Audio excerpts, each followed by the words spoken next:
Salut à toutes et à tous, ici Sword de la Kuribah Academia, et aujourd'hui nous allons parler des invocations. Là nous allons voir les invocations normales et les invocations spéciales. On va commencer avec les invocations normales. Vous voyez ici que j'ai 4 monstres différents dans ma main, et il n'y en a qu'un seul qui est en surbrillance et qui me dit soit posé, soit invoqué. Ça, c'est l'invocation normale. L'invocation normale permet d'invoquer tout simplement gratuitement un monstre de niveau 1 à niveau 4. Donc niveau 1, niveau 2, niveau 3 et niveau 4, vous pouvez les invoquer gratuitement. Niveau 5 et niveau 6, on vous demandera un sacrifice. Je vous montrerai comment faire. Et niveau 7 et plus, 2 sacrifices. Donc là, nous allons voir que nous pouvons soit invoquer la carte, soit la poser. Qu'est-ce que c'est invoquer et qu'est-ce que c'est poser? Invoquer, on va voir ça tout de suite. C'est tout simplement mettre la carte comme ceci. Donc en position d'attaque. D'accord? En position d'attaque. Alors, je vais juste terminer ça. Donc là, nous l'avons mis en position d'attaque. Maintenant, on va regarder tout simplement un monstre de niveau 6 qu'on va poser. Alors, il faut savoir que normalement, nous avons une seule invocation normale ou une seule pose par tour. Tout simplement parce que les deux sont liés ensemble. Étant donné que c'est une invocation gratuite, qu'on la mette en position d'attaque ou en position de défense, c'est une invocation gratuite. Là, ce que vous voyez là, je peux en faire une deuxième, mais c'est uniquement parce que le deck est fait pour. Sachez que de base, il n'y en a qu'une seule partout.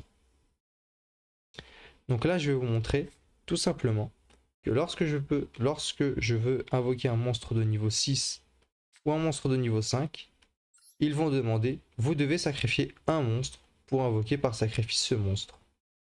Pareil pour le niveau 6, vous devez sacrifier un monstre pour invoquer par sacrifice. Et le monstre de niveau 7, il va demander deux monstres pour l'invoquer normalement. Moi, je vais vous montrer du coup comment poser. Nous avons vu que invoquer, c'est tout simplement la mettre en position d'attaque. Et nous allons voir que tout simplement poser, voilà ce que ça donne. C'est tout simplement une carte en position de défense. Elle est cachée, donc votre adversaire n'a pas la visibilité sur la carte. Vous, oui, mais votre adversaire ne sait pas quelle carte vous avez joué. Donc là, je vais passer mon tour pour que nous puissions voir la suite.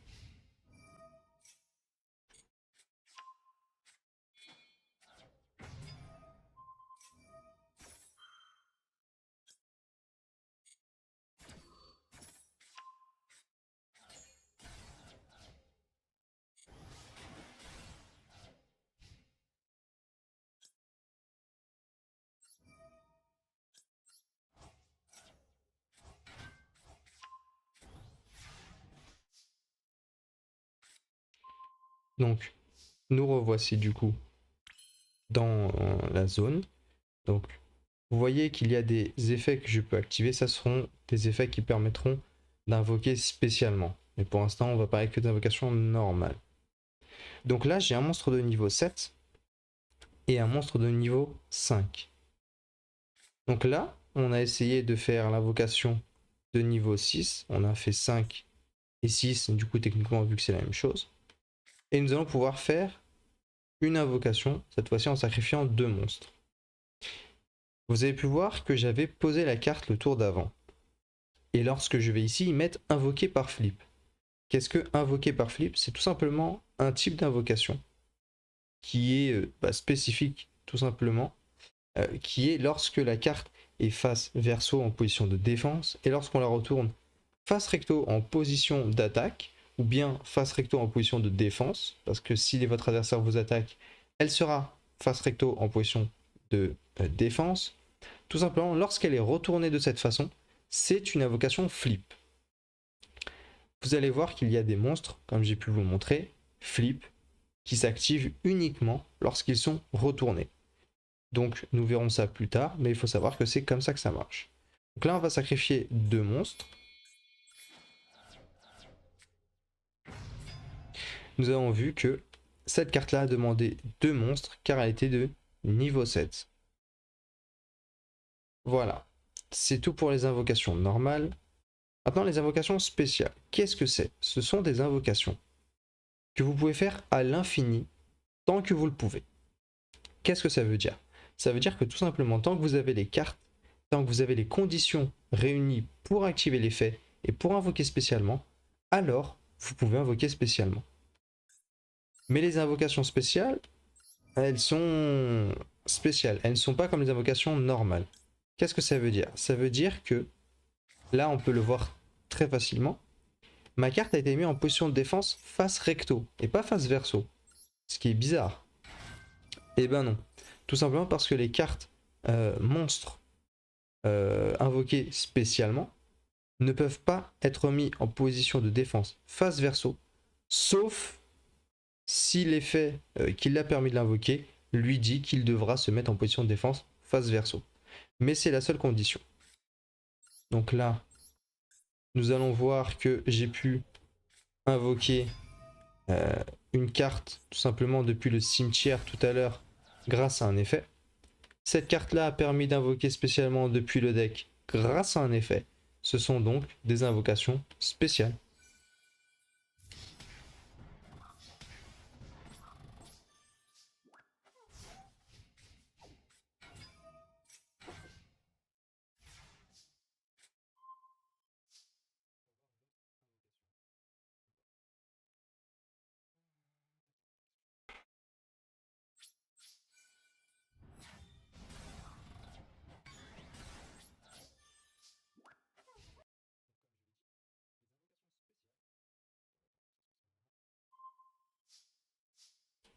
Je vous avais dit que les invocations spéciales peuvent se faire depuis le cimetière comme on a pu le voir, depuis le deck, ça peut très bien se faire depuis la zone tout simplement des bannis, ça peut se faire depuis le deck directement depuis le deck, bon, c'est très rare mais ça existe.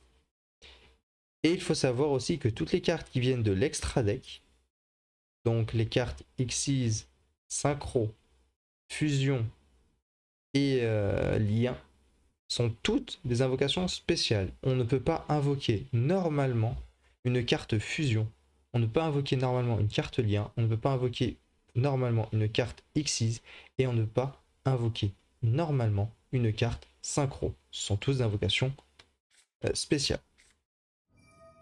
Donc encore une autre type d'invocation spéciale. Vous avez vu que cette fois-ci c'est une carte magique qui m'a permis de le faire. Encore une fois, je vais invoquer spécialement. Vous avez vu que c'est plutôt simple d'invoquer spécialement. Tant qu'on a les cartes, comme je vous l'ai dit, c'est possible de le faire.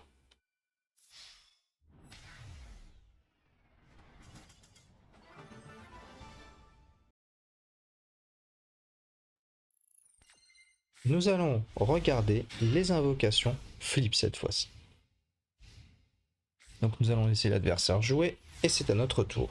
Super, il n'a rien fait, ça nous arrange. Hop. Donc pour faire une invocation flip, il faut d'abord poser la carte face verso, comme on l'avait dit auparavant. J'ai donc posé ma carte. Je vais quand même protéger ma carte au cas où. Et je dois attendre qu'elle soit retournée. Étant donné que je ne peux pas retourner une carte le tour où elle a été invoquée, et ben il faut attendre obligatoirement la fin du tour. À mon tour, je peux donc retourner ma carte et vous voyez, invoquer par flip. Cependant, si je regarde l'effet, vous pouvez cibler maximum 2 monstres sur le terrain et renvoyer les cibles à la main. Actuellement, si je la retourne et que j'active son effet, je n'ai malheureusement aucun monstre à renvoyer dans la main, donc c'est pas vraiment très intéressant de l'activer. Je vais donc poser une autre carte qui, elle, n'a pas de flip, comme on peut le voir, et attendre le prochain tour.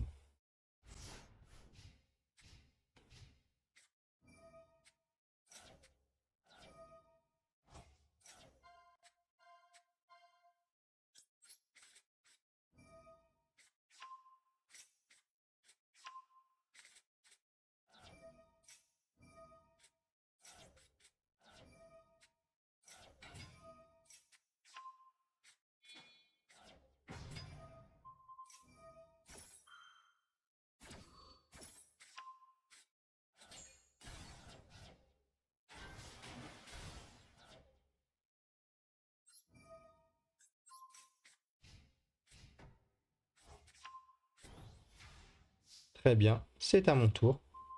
Actuellement, il a une carte sur son terrain, donc cette fois-ci, utiliser l'effet flip est intéressant pour moi. Je vais donc la retourner. J'ai pu la retourner, donc j'active son effet. Et je choisis les cartes que je veux envoyer à la main. J'ai donc choisi de lui envoyer sa carte dans sa main. Et moi, je vais du coup accélérer jusqu'au moment où je l'ai fini.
Voilà, c'est tout pour les invocations flip. Nous allons donc passer à la prochaine invocation. Il est temps maintenant de regarder les monstres union. Comme nous pouvons le voir ici, j'ai un monstre union. Permet tout simplement de s'équiper. Donc là, on peut lire une fois par tour, vous pouvez soit cibler un monstre elfe que vous contrôlez, équiper cette carte, soit déséquiper cette carte et invoquer-la spécialement. Il est temps de tester ça tout de suite.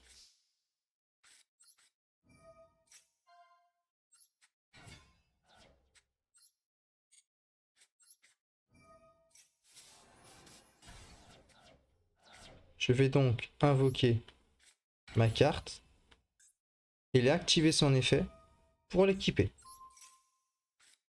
J'ai réussi à équiper ma carte, donc comme on a pu le voir, en effet j'ai pu le faire. Et maintenant, il est temps de lire son deuxième effet.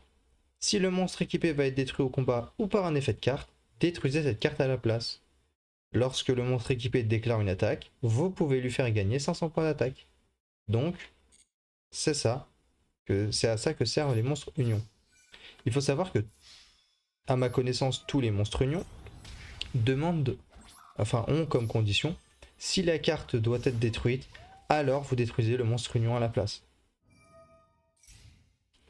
Je vais donc maintenant accélérer le combat pour aller beaucoup plus vite.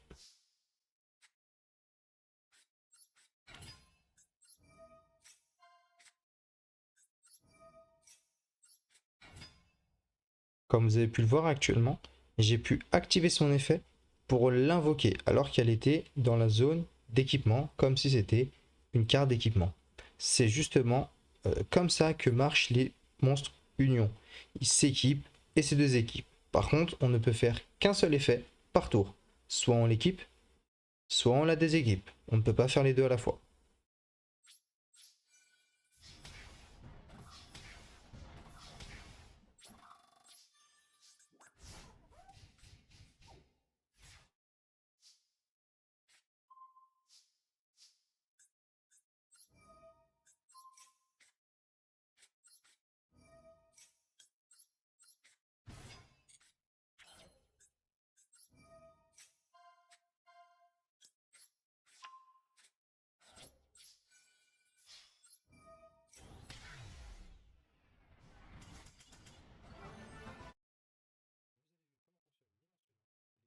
Merci d'avoir regardé la vidéo et moi je vous dis sûrement à la prochaine. À plus.